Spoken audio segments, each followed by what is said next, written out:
اور پھر ان میں غوث اعظم رحمۃ اللہ علیہ کو کس طرح چنا، کیا شان ہے غوث اعظم کی، عظمت مصطفیٰ اور شان غوث اعظم۔ اللہ رب العزت نے قرآن مجید میں فرمایا وَلِلَّهِ الْمَثَلُ الْأَعْلَى، اور اللہ ہی کی سب سے بڑی شان ہے۔ اب اللہ کی جو سب سے بڑی شان ہے، اس چیز کو ہم نے آج سمجھنا ہے۔ اب یہ بات ذہن نشی کر لیں کہ اللہ رب العزت کی جو سب سے بڑی شان ہے وہ اس طرح نمایاں ہوگی کہ ہمیں جو کچھ اس کائنات میں ملا کس کے سبب ملا؟ ولادت مصطفیٰ کے صدقے ہی ہمیں قرآن ملا، ولادت مصطفیٰ کے صدقے ہی ہمیں ایمان کی دولت ملی، اور ولادت مصطفیٰ ہی کے صدقے حقیقت میں رب تعالیٰ کی پہچان ملی۔ یعنی قرآن ملا ان کے صدقے، ایمان ملا ان کے صدقے، رحمان ملا ان کے صدقے، وہ کیا ہے جو ہم نے پایا نہیں، یعنی حضور علیہ السلام کے صدقے ہمیں سب چیزیں ملی۔ اور ادھر اب رب تعالیٰ نے فرمایا وَلِلَّهِ الْمَثَلُ الْأَعْلَى، کہ اللہ ہی کی سب سے بڑی شان ہے۔ یعنی مراد کیا ہوا کہ رب تعالیٰ کی شان، کیونکہ حضور کے صدقے تمہیں سب کچھ ملا، یعنی خدا کا مصطفیٰ سب سے بڑا ہے، اور مراد یہ ہوا کہ سب سے بڑی شان خدا کا محمد مصطفیٰ صلی اللہ علیہ وسلم۔ اور اب یہ ذہن نشی کر لیں کہ جب رسول اللہ کی سب سے بڑی شان ہے، یعنی ہر نبی رب تعالیٰ کی شان ہوتا ہے۔ اب جو یہ نبوت ہوتی ہے نا، نبوت جو اللہ اپنے نبی کو عطا فرماتا ہے، یہ دلیل ہوتی ہے الوہیت کی، یعنی رب تعالیٰ کی وحدانیت کی۔ نبوت کو سب نے دیکھا، الوہیت کسی نے نہیں دیکھی۔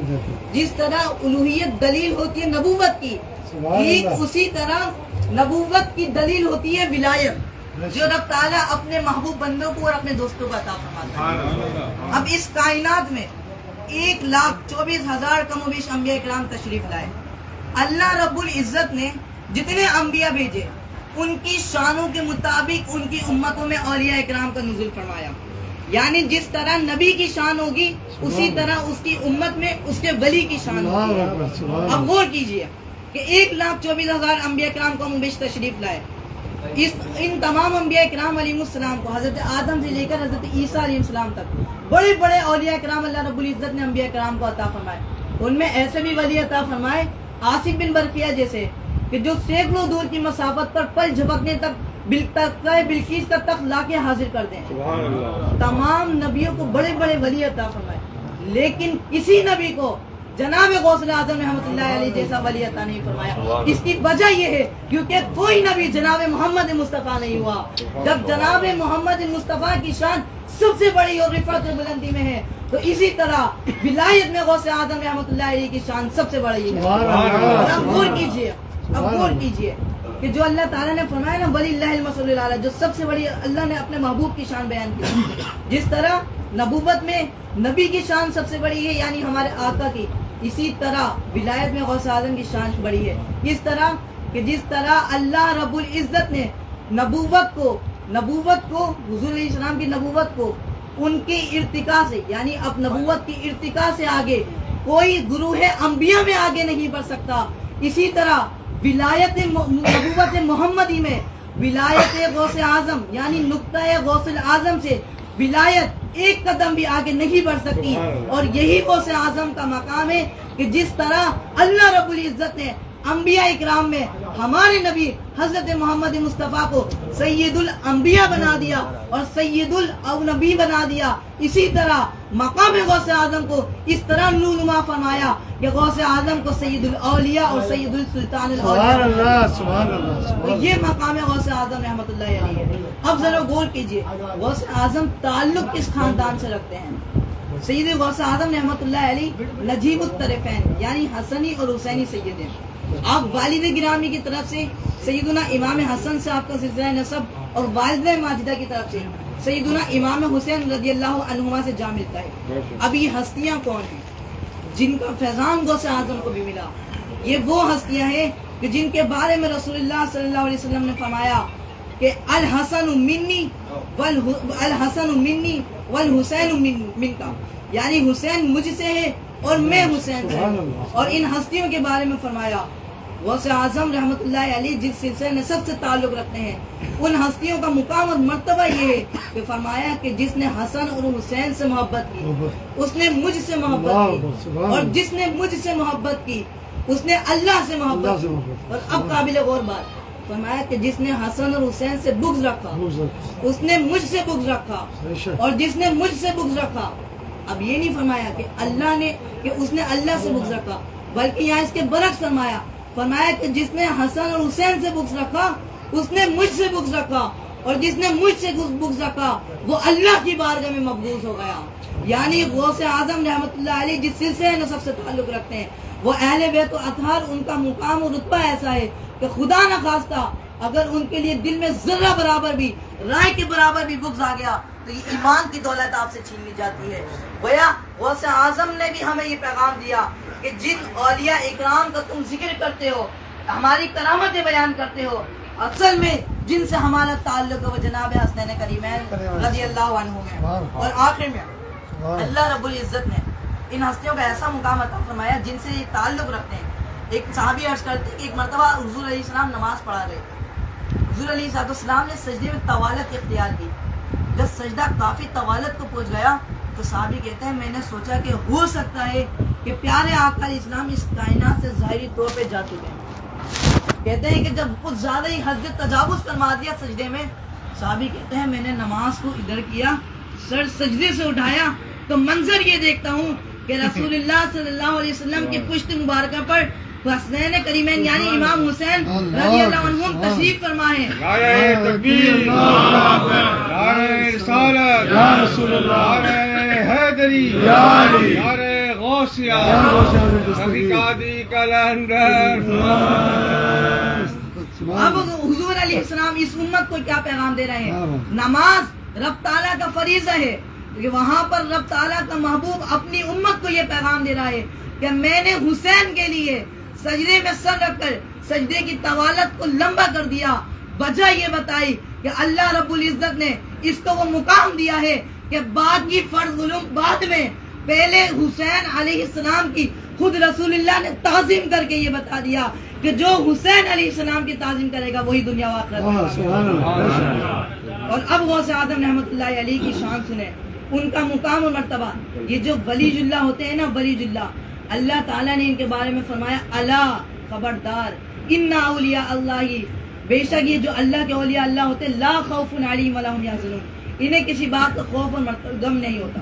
یہ جو اللہ تعالیٰ نے قرآن میں فرمایا نا الا خبردار، آپ نے دیکھا ہوگا کہ آپ کبھی کہیں روڈ پر جاتے ہیں ان دا وے تو آپ آن دا وے دیکھتے ہوں گے کہ بڑی بڑی جگہ پر لکھا ہوتا ہے خبردار یہاں ہاتھ نہیں لگانا، ورنہ کیا ہوگا؟ جان چلی جائے گی۔ اسی رب تعالیٰ نے اپنے محبوب بندوں کا ذکر خیر کر کے اللہ کی تاکید قرآن میں خاص کی، اللہ خبردار ان اولیاء اللہ کے بارے میں کچھ نہ کہنا ورنہ اندیشہ ہے کہ تمہارا ایمان چھین لیا۔ یہ اولیاء اللہ کی شان ہے۔ اور پھر انہی اولیاء اللہ کے سردار سیدنا غوث اعظم رحمۃ اللہ علیہ اس شان کے مالک ہیں کہ آپ دیکھیں کیسی شان ہے غوث اعظم کی۔ آج جب ہم یہاں پر بیٹھے ہیں نا، یقیناً یہ آل رسول کا گھرانہ سکتا ہے، ہمیں غوث اعظم نے چن لیا ہے اپنا ذکر خیر کرنے کے لیے۔ آج جمعۃ المبارک ہے نا، اللہ رب العزت کے ایک کامل ولی ابو فضل رحمۃ اللہ علیہ، بلکہ عمر بن البزار، یہ بھی ایک بہت بڑے ولی اللہ ہے۔ یہ کہتے ہیں کہ ایک مرتبہ میں غوث اعظم رحمۃ اللہ علیہ کے ساتھ نماز جمعہ کے لیے جا رہا تھا۔ جب ہم نماز جمعہ سے فارغ کر کے آئے تو میں نے دیکھا کہ غوث اعظم سے کوئی سلام و دعا کرنے کے لیے نہیں آ رہا، جبکہ جب ہم آتے تھے معاملہ تو اس سے برعکس ہوتا تھا، غوث اعظم کے پاس تو زیارت کے لیے ہجوم لگ جاتا تھا۔ اتنی بات دل میں خیال آئی، عمر بزار کہتے ہیں کہ صرف یہ خیال آنا تھا، غوث اعظم نے میری طرف مسکرا کے دیکھا، میں کیا دیکھتا ہوں کہ چاروں سمت سے غوث اعظم کے پاس لوگوں کا ہجوم آ جاتا ہے، کراؤڈ جمع ہو جاتا ہے، غوث اعظم کے پاس ہاتھ چومنے کے لیے زیارت کے لیے لوگ جمع ہو جاتے ہیں۔ اب غوث اعظم نے مجھ سے فرمایا اے بزار، تمہاری یہی خواہش تھی نا کہ لوگ میرے آگے آئے، شاید تمہیں علم نہیں، اللہ رب العزت نے مجھے وہ فضل اور اکمل اور وہ کمال عطا فرمایا ہے کہ لوگوں کے دل میری مٹھی میں ہے، جب چاہوں انہیں اپنی طرف پھیر لوں۔ غوث اعظم نے ہمیں اپنی طرف پھیر لیا ہے۔ وسیلہ سید جنید احمد شاہ باپو رحمت برکاتہ علیہ بنے ہیں، یعنی جو غوث اعظم کا ذکر خیر کرتا ہے اللہ رب العزت میں در حقیقت اسے غوث اعظم چن لیتے ہیں۔ اور آخری بات، غوث اعظم نے ہمیں کس طرح بچایا۔ ایک مرتبہ غوث اعظم نماز پڑھ رہے تھے، نماز پڑھتے پڑھتے مسجد اعظم میں آگ لگ گئی، مریدین آپ کے آس پاس جمع ہو گئے، آگ بجھانے لگے۔ آپ ایک نماز کی کیفیت میں ہیں۔ ادھر میں ایک درس یہ بھی دینا چاہوں گا کہ آج ہم جن کا نام لیتے ہیں ان کی نمازوں کا عالم ایسا کہ آگ لگ گئی ہے، لیکن انہیں بظاہر طور پہ انہیں خبر تک نہیں ہے، اتنا مشغول ہے عبادت میں. ایک طرف ہماری عبادتوں کا آج حال ہے کہ آج ہم فرض نمازوں کی طرف نہیں جاتے. غوث اعظم کی سیرت سے ہمیں یہ بھی پیغام ملتا ہے کہ نمازوں کے اندر یہ کیفیت آنی چاہیے.